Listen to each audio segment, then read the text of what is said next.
Não seria nenhum absurdo pensar que Oliver Bearman um dia correria pela Ferrari, mas ele chegou à Fórmula 1 muito antes do esperado, o que dá à Ferrari uma ótima dor de cabeça. Poucos estreantes na Fórmula 1 foram jogados na fogueira, como aconteceu com Bearman. Com apenas 18 anos de idade, ele pilotou pela Ferrari na Arábia Saudita. Por mais que Bearman seja bem avaliado, o desempenho dele superou todas as expectativas.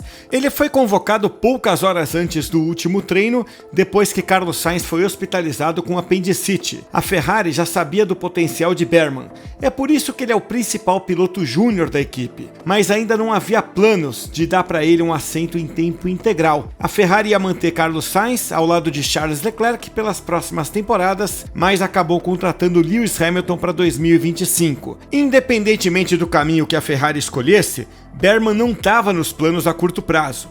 O que a Ferrari queria era que Bearman vencesse a Fórmula 2 nesse ano e fosse para outra equipe de Fórmula 1 para ganhar experiência, para talvez voltar como companheiro de Leclerc. Mas depois da estreia em Jeddah, em que o inglês andou no mesmo nível de um piloto experiente, talvez os planos mudem. A gente vai discutir daqui a pouco o futuro de Bearman. Primeiro, é preciso entender por que esse desempenho pode fazer a liderança da Ferrari coçar a cabeça. A corrida de Bearman foi tão boa que ele arrancou aplausos dos melhores pilotos da Fórmula 1. O campeão mundial Max Verstappen já estava impressionado depois de assistir ao primeiro treino livre de Bearman, que se resumiu a 3 voltas rápidas com um intervalo entre elas. Se classificar em 11º, perdendo o lugar no top 10 por apenas meio décimo de segundo, rendeu comentários positivos. Verstappen disse que ele fez um trabalho incrível. Fernando Alonso achou que ele foi fantasticamente bem. O piloto número 1 da Ferrari, Charles Leclerc, sentiu que Bearman lidou perfeitamente com a situação. Os elogios continuaram depois do ótimo 7º lugar na corrida. Na parte final do GP, o jovem britânico manteve ritmo suficiente para segurar Lando Norris e Lewis Hamilton, que vinham logo atrás dele com pneus mais novos e mais macios. Hamilton foi o primeiro a parabenizar Bearman quando ele saiu do carro. Disse que ele fez um trabalho fenomenal e que ele é uma futura estrela. Para entender a melhor parte da corrida de Bearman, é preciso olhar além do resultado da prova. Ele não teria batido Norris e Hamilton sem aumentar o ritmo no meio da corrida. Comparado a Leclerc, Bearman parece ter agido para andar mais rápido, em vez de ficar apenas na progressão natural de ritmo durante a corrida. Conforme a corrida avançava, Bearman ia chegando mais perto do ritmo de Leclerc. Isso fica mais claro se a gente focar na parte do stint, em que ambos os pilotos correram com ar limpo. Depois que Bearman ultrapassou a Haas de Nico Hülkenberg, ele manteve uma média de 1 minuto 33 segundos e 889 milésimos em 11 voltas. O tempo mais rápido foi de 1 minuto 33 segundos e 379 milésimos. No mesmo período, Leclerc foi só 8 décimos mais rápido na melhor volta, e o ritmo foi cerca de 6 décimos mais rápido. Bearman fez uma volta muito mais rápida do que ele tinha conseguido antes. Com exceção de um pequeno erro na volta seguinte, o ritmo foi muito melhor e muito mais próximo do de Leclerc. Pelo resto do GP, o tempo médio de volta despencou para 1 minuto 32 segundos e 766 milésimos. Foi uma melhora de mais de 1 segundo, e pouco mais de 2 décimos por volta mais lento que a média de Leclerc no mesmo período, mesmo descontando a volta excepcionalmente lenta de Leclerc no final. Eles enfrentaram circunstâncias de corrida diferentes, o que provavelmente influenciou. Bearman estava forçando mais, porque tinha Norris e Hamilton vindo logo atrás. Leclerc, em terceiro, pôde administrar a parte final da corrida, mas Leclerc não estava exatamente passeando. No final das contas, seria surpreendente se Leclerc não fosse alguns décimos mais rápido que Bearman. O principal para Bearman é que ele melhorou durante a corrida, a uma taxa muito favorável em comparação com Leclerc. À medida que o ritmo aumentava, Bearman acompanhava. Não é como se ele estivesse lutando para replicar o que o carro era capaz de fazer. Independentemente da referência de Leclerc, sem o desempenho nessa etapa da prova, Bearman não teria terminado em sétimo. Isso ajudou a conter a aproximação de Norris e Hamilton, e também significa que ele conseguiu ser mais rápido que os dois compatriotas no finzinho do GP. Claro, a Ferrari estava mais rápida, mas Bearman soube tirar proveito dessa vantagem. Bearman poderia ter conquistado um resultado ainda melhor.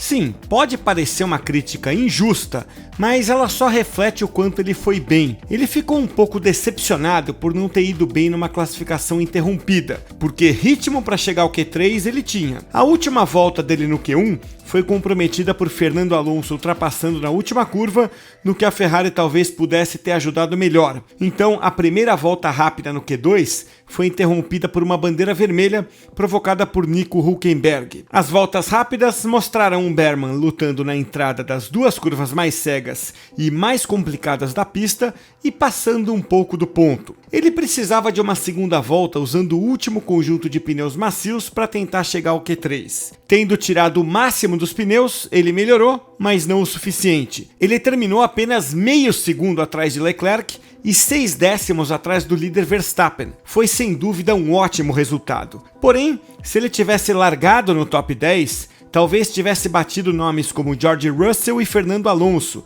que não pareciam mais rápidos que ele na segunda metade da prova. Ou seja, ele poderia ter feito um top 5. De novo, a gente não está diminuindo o feito dele, mas destacando o quanto Bergman foi competitivo. Na corrida em si, ele não poderia ter feito muito mais do que fez depois de largar em sétimo. Ele certamente aprendeu muito sobre como trabalhar nesses carros, tanto na primeira volta quanto na demora para ultrapassar alguns carros mais lentos, o que provocou perda de tempo e danificou os pneus. Talvez sem isso ele estaria mordendo os calcanhares de Russell no final. Mas não dá para saber se ele colaria na Mercedes, muito menos se ultrapassaria. São apenas detalhes de um estreante que são superados pelas evidências de velocidade pura e de ritmo de corrida, como a manobra que ele aplicou em Yuki Tsunoda na saída do carro de segurança.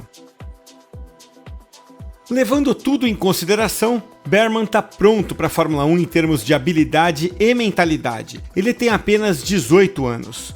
Como todos os pilotos bem avaliados em programas júniores, ele está bem preparado, até porque ele já tem a responsabilidade de ser piloto reserva da Ferrari e da Haas. Os melhores pilotos fazem parecer que pilotar é fácil, mas não é. A habilidade e o potencial de Bergman são claros. Do ponto de vista mental, a capacidade de lidar com as coisas é muito alta. Ele é um piloto que confia no próprio taco e mostra boa capacidade de julgamento na hora de tomar uma decisão. Deu para ver isso no ano passado, nos treinos livres pela Haas. Por isso, não surpreendeu que ele tenha conseguido lidar bem com a pressão em Jeddah. O chefe da Haas, Ayao Komatsu, tinha ficado bem impressionado com Bergman em 2023. Ele disse que a estreia foi incrível e descreveu o jovem piloto como algo especial. Bergman é rápido, entende o que é exigido dele, absorve informações para melhorar rapidamente e se comporta bem. Ele tem um olhar afiado para os pequenos detalhes. Essa é uma característica dos grandes pilotos. Um exemplo nesse fim de semana foi quando o terceiro treino livre terminou e Bergman pediu um modo de motor um pouco mais alto que o normal na chamada volta de resfriamento. A ideia era conseguir meia volta ou mais, forçando com pneus macios antes da classificação.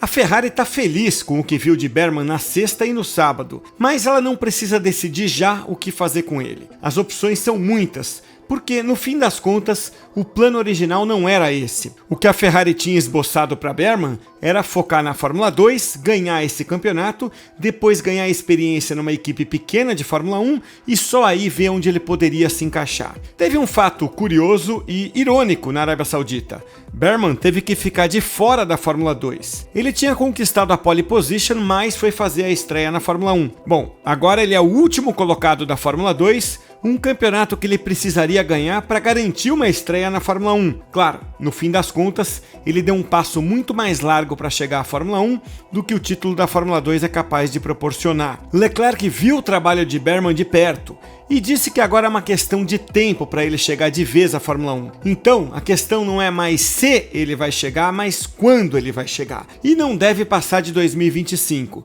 Porém, o panorama é complicado. O plano A para Bergman parecia ser, e ainda provavelmente é, uma vaga na Haas para 2025 e 2026. Mas a Ferrari não quer apenas conseguir uma vaga para ele, ela quer uma boa oportunidade para depois abrir caminho para a própria escuderia. Só que a Ferrari já conta com Leclerc e Hamilton para os próximos anos. Não que a Ferrari tenha errado ao contratar Hamilton e preterir Bergman, mas a equipe agora tem que reavaliar o que é melhor para o desenvolvimento dele, além, claro, de reter esse jovem talento pensando no longo prazo. Alguns anos na Haas, andando no pelotão do meio, tá ok, mas se for uma Haas no nível da que a gente viu em 2023, aí seria um desperdício. E se a dupla Hamilton-Leclerc for bem até 2026 e a Ferrari quiser continuar com eles? Bom, a Mercedes vivenciou isso. Russell ficou 3 anos na Williams e hoje está na Mercedes. Só que esse tipo de transação pode desvalorizar o piloto, como a gente já viu acontecer recentemente. Foi o caso de Oscar Piastri na Alpine. Ele era um piloto jovem, bem avaliado e faminto. Dependendo da gestão,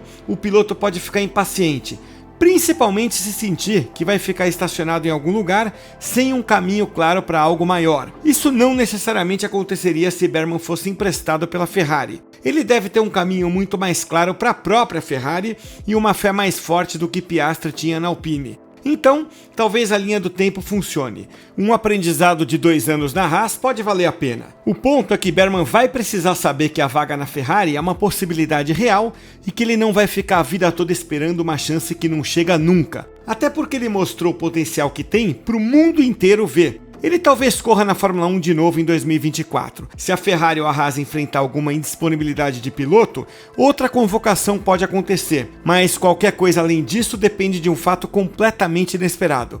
Por exemplo, a Haas desistir de Kevin Magnussen no meio do ano, o que hoje é improvável, ainda que Komatsu seja fã declarado de Berman. Seja como for, o jovem inglês sabe que uma vaga em tempo integral na Fórmula 1 agora é uma questão de quando e não de se. E a Ferrari sabe que precisa reagir adequadamente a uma estreia tão marcante, porque sem equipes interessadas, Berman não fica.